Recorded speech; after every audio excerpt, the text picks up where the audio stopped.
दोस्तों आदाब सलाम नमस्कार। आज के एपिसोड में हम बात करेंगे हरियाणा विधानसभा चुनाव परिणाम के बारे में। आखिर चुनाव जीतते जीतते कांग्रेस क्यों हार गई और हारते हारते बीजेपी क्यों जीत गई। कांग्रेस के हार के पीछे क्या कारण है और किस नीतियों के तहत बीजेपी चुनाव जीती। हम तमाम मुद्दों पर चर्चा करेंगे और आपको बताएंगे कि कांग्रेस की हार का सबसे बड़ा कारण क्या है। दोस्तों हम 5 पॉइंट बताएंगे कांग्रेस की हार के बारे में और बीजेपी की जीत के बारे में, ठीक है। लेकिन उससे पहले जो डाटा सामने आया है उस पर हम चर्चा कर लेते हैं। दोस्तों जैसा कि आप जान रहे हैं कि 90 विधानसभा क्षेत्रों के लिए चुनाव हुए। एग्जिट पोल जो भी आए थे उसमें कांग्रेस की बढ़त दिखाई गई थी। शुरुआती दौर की काउंटिंग में भी कांग्रेस आगे रही, लेकिन जैसे जैसे समय बीतता गया वैसे वैसे कांग्रेस पीछे होती गई और बीजेपी बढ़त की ओर चलने लगी। अब तक जो आंकड़े आए हैं उसके अनुसार बीजेपी को करीब 50 सीटें मिली हैं। करीब इसलिए लगा रहा हूं कि इलेक्शन कमीशन ने भी पूरा डाटा नहीं दिया है, ठीक है। उसी तरह कांग्रेस को 37, एनएलआर को 2 व इंडिपेंडेंट यानी दलीय प्रत्याशी को 3 सीटें मिली। जीत हुई है 3 सीटों पर। यहां सरकार बनाने के लिए बहुमत का जो आंकड़ा है 46 और बीजेपी बहुमत से आगे चली गई है, ठीक है। अब आइए कांग्रेस किन कारणों से हारी पहले उस पर चर्चा करते हैं, फिर आगे बढ़ेंगे। दोस्तों 5 कारण कांग्रेस के हारने का आप नोट कर लीजिए। एकदम सटीक कारण है जो मैं आपको बता रहा हूं।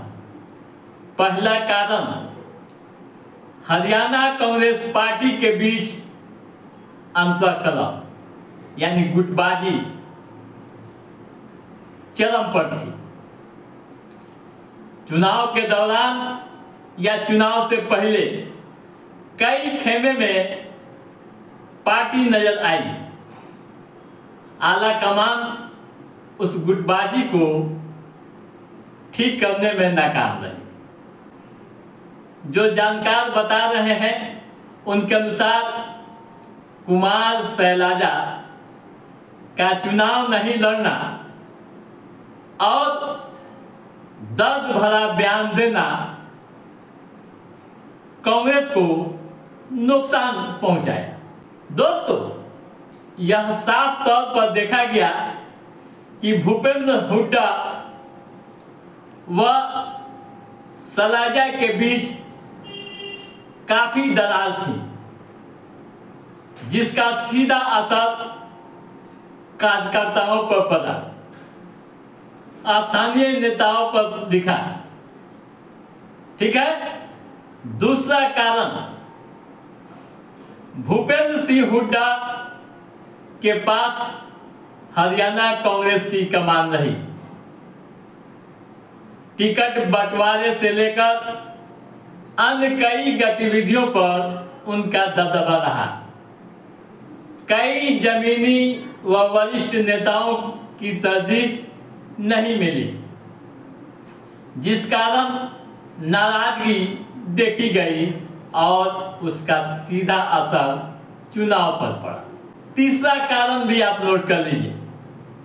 कांग्रेस ने जो नारा दिया था यानी किसान, पहलवान व अग्निवीर के मुद्दे उठाए थे, लेकिन बीजेपी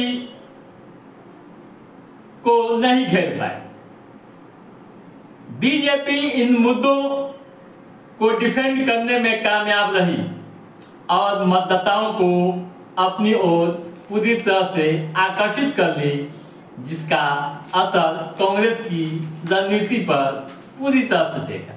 ठीक है, चौथा कारण आप समझिए, कांग्रेस के चुनाव प्रचार अभियान में जाट समुदाय के प्रति अधिक झुकाव देखने को मिला, जिसका नकारात्मक असर यह पड़ा कि गैर जाट के अलावा बाकी जातियों पर पकड़ कमजोर हो गई। यहाँ तक कि ओबीसी व दलित वोटर्स भी कांग्रेस से दूर होते नजर आए। ठीक है, पांचवा कारण, कांग्रेस की घोषणा पत्र पर मतदाताओं ने भरोसा नहीं किया। ठीक है, ये 5 बड़े कारण कांग्रेस के हारने का है। ठीक है, अब आइए यह भी समझ लें संक्षिप्त में ही कि बीजेपी कैसे जीती। जिस तरह की नाराजगी हरियाणा के अंदर थी, जिस तरह का माहौल बीजेपी के प्रति देखने को मिला, बावजूद कांग्रेस पीछे रह गई और बीजेपी जीत गई। 5 पॉइंट आप नोट कर लीजिए। चुनाव से पहले बीजेपी ने एक बड़ा कदम उठाया और सबसे पहले सीएम को बदल दिया, यानी एंटी कंबेंसी जो थी उसको खत्म करने में कामयाबी हासिल कर दी। दूसरा पॉइंट, कांग्रेस के उलट बीजेपी ने गैर जाटों के साथ ओबीसी व दलित वोटरों पर अपनी रणनीति बनाई और उस पर काम किया, जिससे सफलता मिली। ठीक है, तीसरा पॉइंट, अग्निवीरों के लिए सरकारी नौकरी व पेंशन का वायदा भी कामयाब रहा। चौथा पॉइंट, संगठन पर ध्यान, यानी बीजेपी शुरू से ही संगठन पर ध्यान देती रही। स्थानीय स्तर पर पार्टी के नेताओं व कार्यकर्ताओं को एकजुट करने के साथ अपनी नीतियों को बेहतरीन तरीके से आम जनता के बीच पहुंचाने में कामयाब रहे। और पांचवा कारण, जेजेपी से अलग होना भी बताया जाता है। ठीक है दोस्तों, तो आप समझ गए होंगे कि कांग्रेस क्यों है हारी और बीजेपी हारते हारते क्यों जीत गई। तो दोस्तों, आज के इस एपिसोड में बस इतना ही। हमारा ये एपिसोड कैसा लगा आप लाइक और कमेंट करके हमें जरूर बताइएगा। यदि आपने हमारे चैनल को सब्सक्राइब नहीं किया है तो सब्सक्राइब भी कीजिएगा, ताकि इस तरह की महत्वपूर्ण गतिविधियों संबंधित जो भी अप टू डेट है उसे हम समय समय पर आपके बीच पहुंचाते रहेंगे। तब तक आप अपने दोस्त को दीजिए इजाजत। नमस्कार।